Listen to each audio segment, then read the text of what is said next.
Assalamualaikum warahmatullahi wabarakatuh, Sobat Ziarah Kelam. Jakarta, sebuah kota yang tak pernah benar-benar tidur. Di balik hiruk-pikuknya, ada tempat yang menyimpan ribuan kisah sunyi. Tempat pemakaman umum Bifak, Tanah Abang. Bagi sebagian orang, TPU hanyalah persinggahan terakhir. Namun, bagi yang pernah bermalam di sana, mereka tahu ada sesuatu yang lain, sesuatu yang tak bisa dijelaskan. Suara-suara, bisikan, bahkan jeritan yang hanya terdengar saat tengah malam. Malam ini, kisah nyata tentang jeritan tengah malam di TPU Bifak akan terungkap. Bersiaplah, karena setelah mendengarnya, mungkin kamu tak akan pernah berani melewati pemakaman itu seorang diri lagi. Malam itu, hujan baru saja reda. Jalanan Tanah Abang masih basah, menyisakan genangan di depan gerbang TPU Bifak. Andi, seorang mahasiswa semester akhir, mendapat kabar buruk. Pamannya meninggal mendadak dan dimakamkan di sana. Karena urusan keluarga, ia terpaksa harus tinggal lebih lama di area makam, bahkan hingga malam hari. Sekitar pukul 11 malam, saat keluarga sudah pulang, Andi diminta menjaga tenda kecil yang masih berdiri dekat makam pamannya. Awalnya ia mengira tak ada yang aneh. Lampu jalan redup, bau tanah basah, dan suara serangga malam menjadi teman. Namun, tepat pukul 12 lewat, udara terasa berubah. Angin yang tadinya sejuk mendadak dingin menusuk tulang.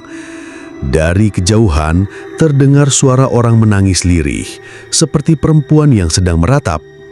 Andi berdiri, mencoba mencari asal suara itu.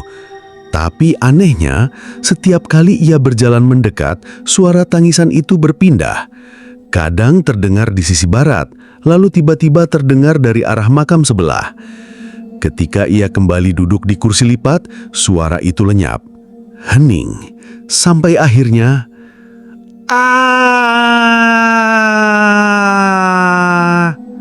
sebuah jeritan panjang pecah dari arah deretan makam tua. Suaranya melengking, jelas dan terdengar sangat dekat.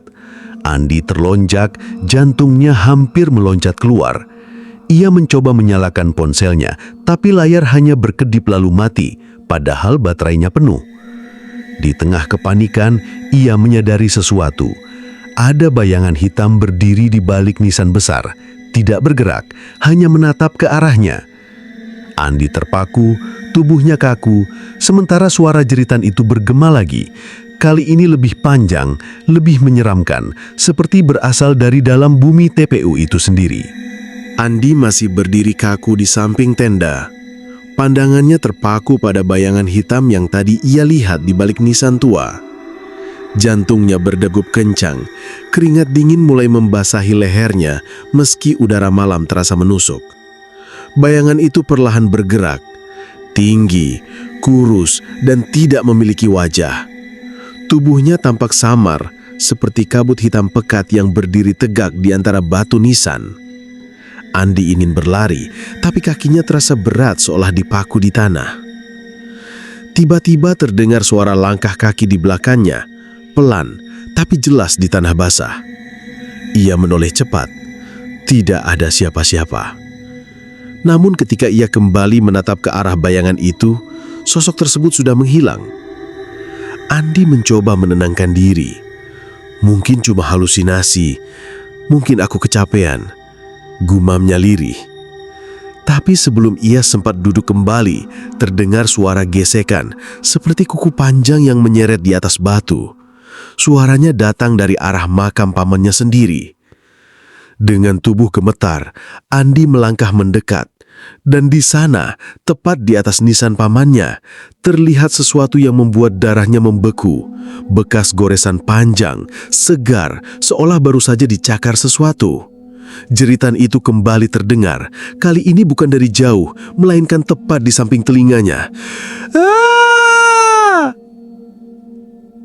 Andi terjatuh, menutup telinganya sambil merangkak menjauh. Ia yakin suara itu tidak berasal dari manusia. Suaranya terlalu panjang, terlalu melengking, dan terlalu dekat. Saat ia berusaha bangkit, ia melihat sosok yang membuat napasnya tercekak. Di antara dua nisan, berdiri perempuan berambut panjang, mengenakan kain putih lusuh dengan wajah tertutup rambut. Tubuhnya kaku, kepalanya sedikit menunduk, dan perlahan mengangkat wajahnya ke arah Andi. Namun yang paling mengerikan bukan wajahnya, melainkan suara seretan rantai yang tiba-tiba terdengar dari kakinya. Andi tersentak, tubuhnya melemas. Kini ia sadar, malam itu ia tidak sendirian di TPU Bifak. Andi berdiri terpaku, tubuhnya gemetar hebat. Sosok perempuan berambut panjang itu kini semakin jelas terlihat. Kain putih yang ia kenakan tampak kotor, penuh lumpur, dan di kakinya benar-benar terikat rantai berkarat. Setiap kali ia melangkah, suara krek, krek dari rantai itu menyeret tanah basah, membuat bulu kuduk Andi berdiri. Tiba-tiba, perempuan itu mendongak. Rambut panjang yang menutupi wajahnya tersibak sedikit, memperlihatkan mata kosong yang menatap lurus ke arah Andi. Dari mulutnya keluar suara lirih, pelan namun jelas. "Kembalikan tempatku." Andi terhuyung mundur. Ia berusaha kabur menuju tenda. Namun angin dingin berhembus kencang, membuat kain tenda bergetar keras. Lampu kecil yang sebelumnya menyala mendadak padam. Gelap total. Dalam gelap itu, Andi hanya bisa mendengar suara rantai semakin mendekat. Napas perempuan itu terasa berat disertai teritan pendek yang meledak tiba-tiba. Jeritan itu begitu nyaring hingga membuat telinga Andi berdenging. Ia terjatuh sambil menutup telinga, berusaha tidak berteriak. Tapi justru dalam keheningan itu, ia mendengar suara lain, suara orang berbisik di sekelilingnya. "Dia bukan milikmu, jangan di sini, pergi sebelum terlambat." Bisikan itu datang dari segala arah, seakan-akan ratusan orang berbicara sekaligus. Andi merasa napasnya sesak. Dadanya seperti ditindih sesuatu yang berat. Saat ia memaksakan diri membuka mata dalam gelap, ia tersentak nyeri. Di sekelilingnya, samar-samar terlihat bayangan hitam yang berdiri di tiap nisan. Puluhan, mungkin ratusan, semuanya menghadap ke arahnya. Dan dari tengah kerumunan itu, suara jeritan panjang kembali terdengar, lebih keras, lebih menyayat, hingga membuat seluruh makam bergema. Andi akhirnya menjerit sekuat tenaga. Suaranya pecah di antara ribuan jeritan gaib malam itu. Andi masih terduduk lemas, dikelilingi bayangan hitam yang berdiri tegak di antara nisan. Jeritan panjang yang menggema itu perlahan mereda, berganti dengan suara tangisan lirih yang terdengar begitu memilukan. Tiba-tiba, salah satu bayangan mendekat. Tidak menyerang, hanya berdiri di hadapannya. Dari balik kabut tipis, Andi melihat sekilas wajah seorang pria tua, matanya kosong, bibirnya bergerak namun suaranya serak. "Kami ditinggalkan tanpa nama, tanpa doa." Andi membeku, dadanya semakin sesak. Ia menoleh ke arah lain dan melihat bayangan lain, sosok perempuan dengan wajah pucat membiru. Rambutnya kusut, bibirnya bergetar, dan suaranya pecah di telinga Andi. "Tangisan kami tak pernah didengar." Sekejap, Andi teringat cerita lama yang pernah ia dengar dari pamannya saat masih hidup. TPU Bifak bukan sekedar pemakaman biasa. Pada masa tertentu, ribuan jenazah dimakamkan secara tergesa-gesa di sana, sebagian tanpa keluarga, sebagian tanpa nama. Ada yang meninggal karena wabah, ada pula korban kerusuhan yang dikuburkan begitu saja. Malam itu, Andi sadar, jeritan yang ia dengar mungkin bukan satu suara, melainkan jeritan dari banyak arwah yang terkubur di tanah itu. Ketika pikiran itu melintas, tiba-tiba perempuan berambut panjang yang tadi ia lihat muncul kembali. Kali ini hanya berjarak beberapa meter di depannya. Rambutnya menutupi wajah, tubuhnya berguncang, lalu ia mengangkat kepalanya perlahan. Wajahnya hancur, kulitnya sobek, dan dari mulutnya keluar suara parau yang menusuk. "Temani kami." Suara itu begitu keras, membuat Andi merasakan tanah di bawahnya bergetar. Nisan-nisan di sekitar tenda bergoyang, beberapa bahkan terdengar retak. Andi ingin berlari, tapi kakinya kembali kaku. Sekujur tubuhnya seperti ditarik ke tanah. Puluhan tangan dingin tak kesat mata muncul dari balik tanah, mencoba meraih kakinya, seolah ingin menyeretnya ikut terkubur bersama mereka. Di tengah kepanikan itu, Andi menjerit memanggil nama almarhum pamannya. Dan anehnya, jeritan gaib itu berhenti seketika. Sunyi. Hanya suara cantai yang terseret pelan menjauh. Namun Andi tahu, malam itu baru permulaan. Ia belum benar-benar selamat. Andi berdiri dengan napas terengah. Tangannya gemetar, tubuhnya masih terasa berat seolah ada yang menahan. Malam itu begitu sunyi. Namun keheningan justru membuatnya semakin takut. Karena ia tahu, keheningan di TPU Bifak tak pernah berarti aman. Ia memutuskan untuk meninggalkan tenda dan mencari jalan keluar. Dengan langkah terburu-buru, ia berjalan menuju gerbang utama. Namun semakin ia melangkah, suasana terasa aneh. Barisan nisan yang ia lewati tampak berulang-ulang. Nisan berbentuk salib, nisan batu hitam, nisan tua dengan tulisan pudar. Semuanya seperti berulang, seakan-akan ia berjalan di tempat yang sama. Andi berhenti, jantungnya makin kencang. Ia menoleh ke belakang. Tenda kecil yang tadi ia tinggalkan masih terlihat tepat di belakangnya, padahal ia merasa sudah berjalan cukup jauh. "Mustahil," gumamnya ketakutan. Tiba-tiba terdengar suara duk, duk, duk, seperti palu memukul peti. Suaranya bergema dari dalam tanah, di sekitar Andi. Ia menutup telinganya, namun suara itu semakin keras, semakin banyak, hingga terdengar dari segala arah. Kemudian, tanpa peringatan, salah satu nisan tua di dekatnya retak dan tanah di depannya berguncang. Dari celah tanah basah itu muncul sebuah tangan pucat yang meraih udara, lalu tangan lain dan lain lagi. Andi terseret mundur, terjatuh. Puluhan tangan itu beronta, mencoba keluar dari kuburannya. Dari dalam tanah terdengar suara jeritan yang menyayat malam. "Buka! Buka kami!" Andi menjerit sekuat tenaga lalu berlari. Tapi semakin ia berlari, jalannya justru mengarah ke sebuah area gelap yang belum pernah ia lihat sebelumnya. Di sana, berdiri sebuah gerbang besi tua yang setengah terkubur dengan tulisan pudar nyaris tak terbaca. Andi yakin gerbang itu tidak pernah ada di TPU Bifak saat siang hari. Dari balik gerbang, terdengar bisikan serentak. Suara laki-laki, perempuan, anak-anak, semuanya memanggil. "Masuklah. Tempatmu ada di sini." Andi terpaku.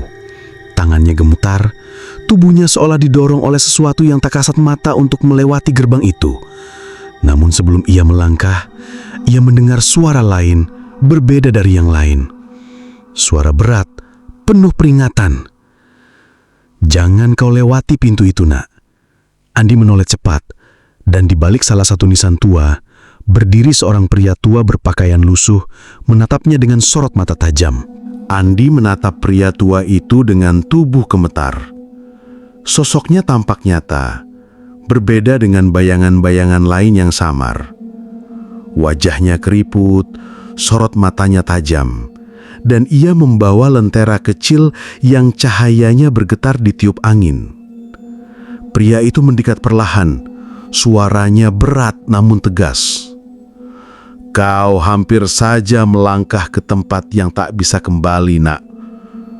Andi menelan ludah. Pak, siapa Bapak? Apa yang sebenarnya terjadi di sini? Kenapa ada suara jeritan itu?" Pria tua itu berhenti di hadapan Andi, menatap gerbang besi tua yang masih terbuka sedikit. Ia menghela napas panjang, seakan membawa beban berat. Jeritan yang kau dengar bukan satu, melainkan ratusan. Mereka yang dikuburkan di sini tanpa nama, tanpa doa, tanpa keluarga. Banyak di antara mereka yang tidak tenang, terikat pada tanah ini. Setiap tengah malam, mereka meratap, menjerit, berharap ada yang mendengar. Andi gemetar semakin hebat. Lalu, gerbang itu apa? Wajah pria tua itu mengeras. Itu bukan gerbang biasa. Itu adalah jalan menuju lubang sunyi. Siapapun yang melangkah masuk akan terperangkap bersama mereka, menjadi bagian dari jeritan abadi itu. Andi menatap gerbang itu ngeri. Dari balik besi berkarat, terdengar kembali suara rintihan dan tangisan, semakin nyaring seakan-akan memanggil namanya. Pria tua itu lalu menatap lurus ke mata Andi. Kau harus pergi dari sini sebelum fajar. Jika tidak, mereka akan menarikmu masuk dan kau tidak akan pernah kembali. Andi berusaha mengangguk namun tubuhnya lemas. Ia ingin mempercayai kata-kata pria itu, tapi satu hal mengganjal pikirannya. Ia bertanya dengan suara bergetar, "Pak, kalau Bapak tahu semua ini, berarti Bapak sudah sering melihat mereka?" Pria itu diam lama. Lentera di tangannya berkedip, nyaris padam. Lalu ia berkata dengan suara rendah hampir berbisik, "Aku bukan hanya melihat, Nak. Aku sudah terlalu lama bersama mereka." Andi terbelalak. Saat ia menatap lebih lama, wajah pria tua itu perlahan berubah. Matanya semakin kosong, kulitnya pucat, dan dari balik pakaiannya terdengar gemerincing rantai. Andi mundur dengan tubuh gemetar. Baru ia sadar, pria tua itu bukanlah manusia biasa. Andi terpaku menatap pria tua yang kini tampak semakin berbeda. Lentera di tangannya meredup dan wajahnya perlahan berubah pucat seperti mayat. Suara rantai yang menyeret semakin jelas terdengar setiap kali ia bergerak. Andi berusaha mundur, tetapi tanah di sekelilingnya seperti melekat di kaki. Tubuhnya berat, seakan tidak diizinkan pergi. Pria tua itu mendekat, matanya kosong menatap Andi. Dari mulutnya keluar suara parau, serak, seolah berasal dari dalam tanah. "Aku pernah menjadi penjaga di sini puluhan tahun lalu. Tugas menjagaku tak pernah selesai, bahkan setelah aku sendiri dikuburkan di tempat ini." Andi gemetar. "Jadi, Bapak sudah meninggal?" Pria tua itu tersenyum tipis, senyuman yang dingin. "Aku adalah bagian dari jeritan yang kau dengar. Tapi, tidak semua di sini ingin menyeret manusia hidup. Sebagian dari kami hanya ingin ada yang tahu, ada yang mengingat bahwa kami pernah ada." Tiba-tiba, angin kencang berhembus. Gerbang besi tua yang tadi setengah tertutup kini terbuka lebar. Dari dalamnya keluar suara tangisan, jeritan, dan bisikan bercampur menjadi satu. Bayangan hitam berhamburan, melayang-layang di atas nisan. Andi menutup telinga, tapi suara itu menembus kepalanya. "Masuklah bersama kami, abadi bersama jeritan ini." Pria tua itu menoleh ke arah gerbang dengan wajah muram. "Mereka ingin kau masuk. Jika kau melangkah, kau tak akan pernah kembali. Tapi jika kau bertahan hingga fajar, jeritan itu akan mereda dan kau bisa keluar dari sini." Andi gemetar hebat. Kenapa mereka memilih aku?" Pria tua itu mendekatkan wajahnya, begitu dekat hingga Andi bisa mencium bau tanah basah bercampur busuk. "Karena kau memanggil nama orang mati. Itu membuka jalan bagi mereka untuk mendekat. Andi tercekat. Ia teringat saat panik tadi ia memang sempat berteriak memanggil pamannya. Rupanya itulah yang membuat jeritan semakin mendekat. Seketika tanah di sekelilingnya kembali berguncang. Puluhan tangan pucat muncul dari dalam tanah, meraih kakinya, lengannya, bahkan bajunya. Mereka mencoba menyeret Andi ke arah gerbang. Andi berteriak, meronta sekuat tenaga, tapi semakin ia melawan, semakin banyak tangan yang keluar. Pria tua itu menatapnya dengan sorot kosong, lalu berkata lirih, "Pilih nak, ikut bersama mereka atau bertahan hingga cahaya pagi menjemputmu." Puluhan tangan pucat mencengkeram tubuh Andi, menyeretnya perlahan ke arah gerbang besi tua yang terbuka lebar. Dari balik gerbang, jeritan dan tangisan semakin nyaring, seakan-akan ribuan suara haus akan kehadiran baru untuk menemani mereka. Andi meronta sekuat tenaga, tubuhnya terasa kaku, namun naluri bertahan hidup membuatnya tak berhenti berjuang. Napasnya tersengal. Mulutnya terus berteriak meminta tolong. Namun siapa yang bisa mendengar di tengah pemakaman sunyi itu? Pria tua berlentera masih berdiri tak jauh darinya, menatap dengan sorot mata hampa. "Cepat nak, bertahanlah. Jangan biarkan mereka menarikmu masuk." Tiba-tiba, rantai di kaki perempuan berambut panjang yang tadi muncul berbunyi keras. Krek, krek, krek. Ia berjalan mendekat ke arah Andi. Wajahnya semakin jelas, rusak, pucat, matanya kosong. Dari mulutnya keluar jeritan yang begitu panjang dan menusuk, sehingga membuat tanah bergetar.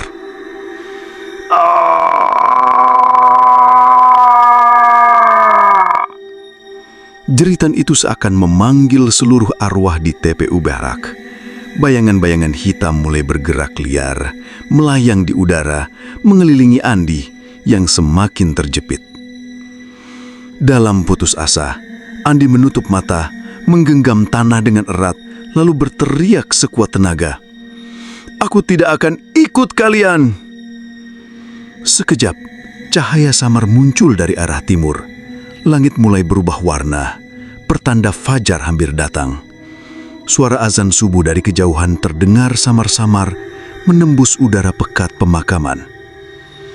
Seketika, jeritan itu meredah, bayangan-bayangan hitam menghilang perlahan, tangan-tangan pucat melepas cengkramannya, dan gerbang besi tua itu menutup sendiri dengan bunyi gedebuk yang menggetarkan tanah. Andi terkapar di tanah, tubuhnya lemas, wajahnya pucat. Ia masih sempat melihat pria tua berlentera berdiri tegak, menatapnya dengan sorot mata sendu. "Kau selamat hari ini, tapi ingatlah nak, jeritan itu akan selalu ada. Setiap tengah malam di tempat ini, suara mereka tak akan pernah berhenti." Andi ingin bertanya lebih banyak, namun sebelum sempat membuka mulut, pria tua itu perlahan memudar bersama dengan cahaya lentera yang padam. Ketika matahari benar-benar terbit, Andi bangkit dengan sisa tenaga. Ia berlari meninggalkan TPU Bifak tanpa menoleh lagi. Namun sejak malam itu, ia tidak pernah lagi berani melewati jalan dekat pemakaman tersebut. Dan setiap kali ia mendengar suara jeritan samar saat tengah malam, tubuhnya selalu gemetar, teringat malam kelam yang hampir merenggut nyawanya. Karena di TPU Bifak, jeritan itu nyata, dan mereka masih menunggu teman baru. Itulah kisah nyata jeritan tengah malam di TPU Bifak. Sebuah pemakaman yang tak hanya menyimpan jasad, tapi juga jeritan arwah yang tak pernah benar-benar tenang. Hingga kini, banyak orang masih mendengar suara-suara misterius setiap lewat tengah malam di area itu. Benarkah mereka masih mencari teman? Ataukah hanya sekedar peringatan agar kita tak mengganggu ketenangan mereka? Terima kasih sudah menyimak kisah horor ini. Kalau kamu suka dengan cerita seperti ini, jangan lupa untuk subscribe channel ini, tekan tombol like, dan tulis pengalaman horormu di kolom komentar. Siapa tahu, kisahmu bisa kami angkat di cerita selanjutnya. Ingat, jangan pernah berjalan sendirian melewati pemakaman saat tengah malam, karena mungkin ada jeritan yang menunggumu.